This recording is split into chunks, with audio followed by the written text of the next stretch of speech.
Alright, made it into our campsite. It is sweltering hot, December. Seen a deer on the way in at one of the first little clearings, but little velvety young stag. Left him. I want to get in and set up camp before I do anything too serious. So we'll pitch the fly and make a plan for the evening. It's almost 7 o'clock, so get into it.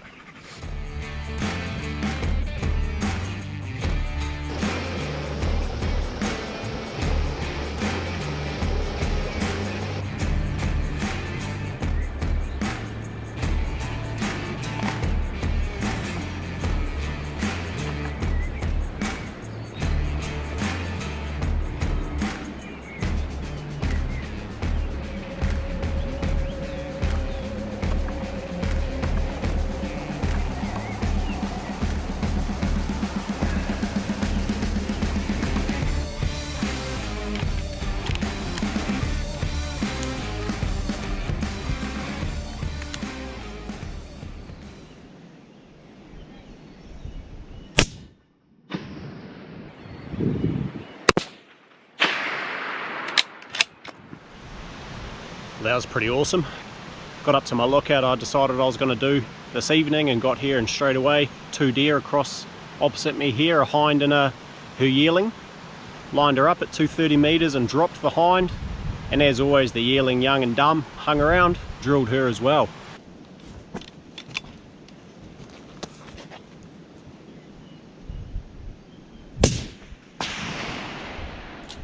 And they've tumbled all the way down, and they're down in the riverbed at the bottom, and I can see them.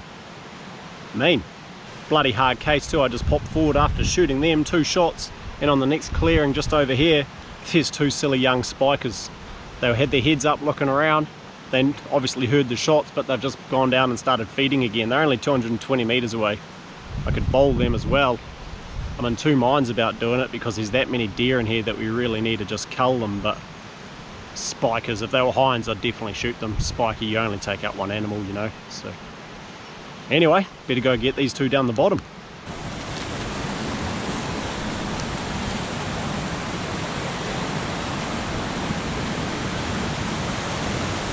Yearling.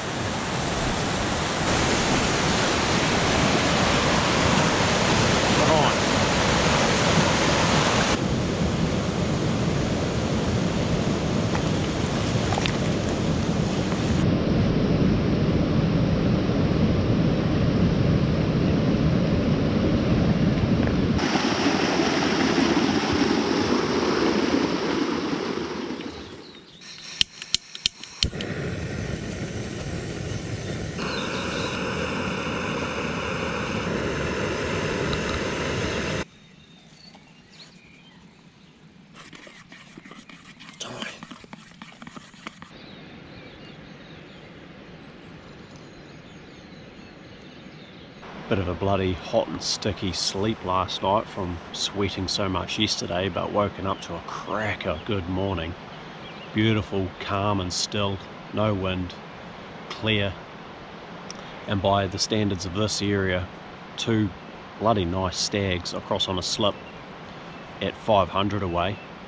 Too nice to bloody shoot. They can get left alone to grow those antlers out into hard antler, but I'm just hoping something comes out a bit closer, a bloody hind, yearling hind or something like that I can smack over. Awesome little morning. Just linked up with the boys this morning. They've just walked in.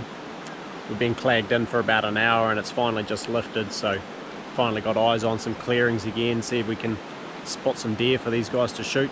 They saw about 6 on their way in but opted not to shoot them, so hopefully something we can shoot comes out.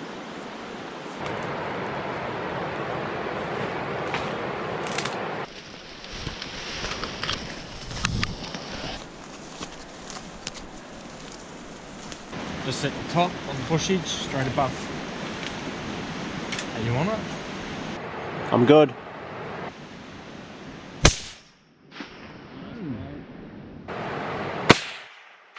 Nice, bro.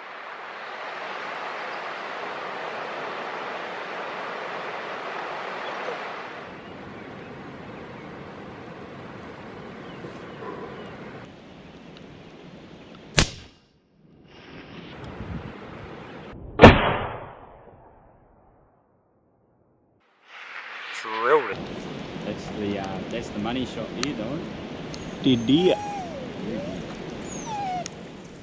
So you may have noticed through this hunt I'm using this new stock on my 260. This is my 260 Remington. I've actually just had the barrel chopped down to 18 and a new DPT Magnum suppressor put on. But the other thing I've also got is this new carbon fiber stock painted, which is friggin' awesome. Some background to this stock. This has provided to me for free. It is the end product of a process I've been going through with a guy by the name of Chris Fisher, who's been working through producing a lightweight hunting carbon fiber stock for tikkas. I've been through a few different stocks with him. We've worked through a few different little issues with getting his mold correct in the process that he goes through, and he sort of sends the stock to me and then I trial it and see how it works within my rifles, and this is the end product. The base foundation of the stock basically is lightweight yet super strong. The stock comes in at around 520 grams, and he's applied high strength processes to the areas that are quite important. There's a lot of strength applied to the pistol grip area where stocks often snap, and there's a lot of strength applied to the front sling swivel stud, so that when you've got that load on your shoulder or when you're loading on a bipod. That was quite important to Chris in his development process. I can't talk to the specifics of what sort of process it is. If you're interested, when I get to the details at the end, you can talk to him about what specific mold or carbon fiber setup he's using, but basically lightweight yet really strong. The front swivel stud is a name brand swivel stud, or both of them, coming out of America, and the front one is molded into multiple plates within the carbon fiber in the front. He's tested this himself up to a load of 90 kilos and it's taken that really well, so definitely really good and strong. It was really important to Chris as one of the real critical aspects of the stock that wouldn't fail guys out on the hill, especially having a rifle on their shoulder and things like that. He's also applied a lot of strength to the recoil lug area of the stock, so it goes well with Magnum cartridges, and he's also got aluminium pillars placed inside the bedding system of the stock as well, so nice and strong in that aspect. He uses a titanium recoil lug to help manage the weight, and in addition to that he beds the stock to a Tikka action that he has at home. Now he obviously beds it to his action, not to your action, so there isn't a guarantee that it's going to be perfect for your rifle. However, the experience from myself and from multiple other people who now have a few of these stocks is that they just slot in really snug, really nice, and the ones I've had have all shot really good, and this one shoots really good as well. So the bedding system that he does is working really good with those aluminium pillars. However, as stated by himself, there is no guarantee because he doesn't actually get to bed it to your specific action. However, our experience so far is there hasn't been any issues as a result of that. As you can see, mine is painted with a Duracoat paint that he does, and it comes up really nice. I really like the base layer with the speckle. It gives it a nice feel and whatnot, but if you're interested you could talk to Chris and talk through what sort of options he has available. I got to pick this, and I just, bit of personal preference, like the colour scheme and the way the speckles give me a bit of a feel to the stock. Something you'll see with the stock is a slightly more vertical pistol grip to the stock. This is something I quite like myself, as I like my bottom fingers to be sort of in line to a 90 degree with the trigger without going to a full tactical style stock, for that balance between tactical and sporter, if you want to put it that way. Something that Chris is looking at is a slightly raised comb for your eye relief or eye position with the scope. He's looking into options for that, and he's also considering options to tweak this a little bit to make it a bit nicer. But for the meantime, in the standard form, basically Tikka replicate with a slightly adjusted pistol grip, I really like it. Obviously Chris is still just doing this part-time as a bit of a hobby for himself, so everything takes a bit of time. He's been slowly working through doing this, and there's a lot of work that goes into doing this. So I'll put a few contact details down the bottom of the description of this video, and if you're interested you can get in touch with him and talk things through. But do understand this isn't full-time, this is just a part-time hobby for him for the time being.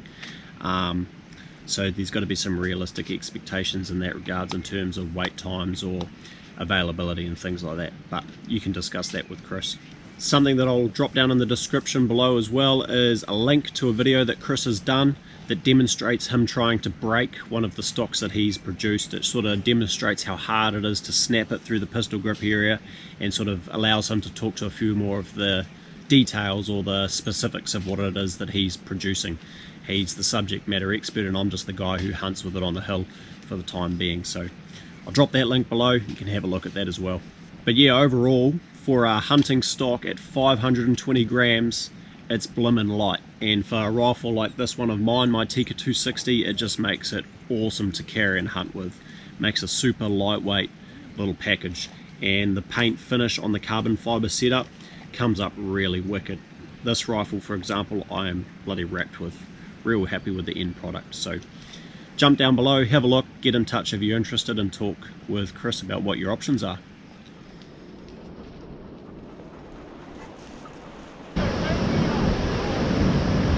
Just navigating the river, trying to go recover that deer of Jacob's, but as you can see, it's flowing pretty swift and a bit more than usual, and it's real bouldery up here with a lot of drops and steps, so if you lose your footing you're going to go down.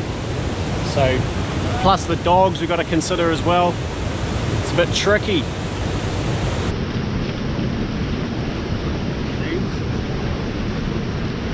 Oh, we made the call, it's just under drizzle. There's one more place we could look at it to consider crossing, but we made the D, it's just not worth it. With more rain forecast from midday or from now, it's just started to rain obviously, so it's just not worth it. Yeah, pull pin and climb back up and probably cruise out. Bit of a bugger, but it's just the way it is.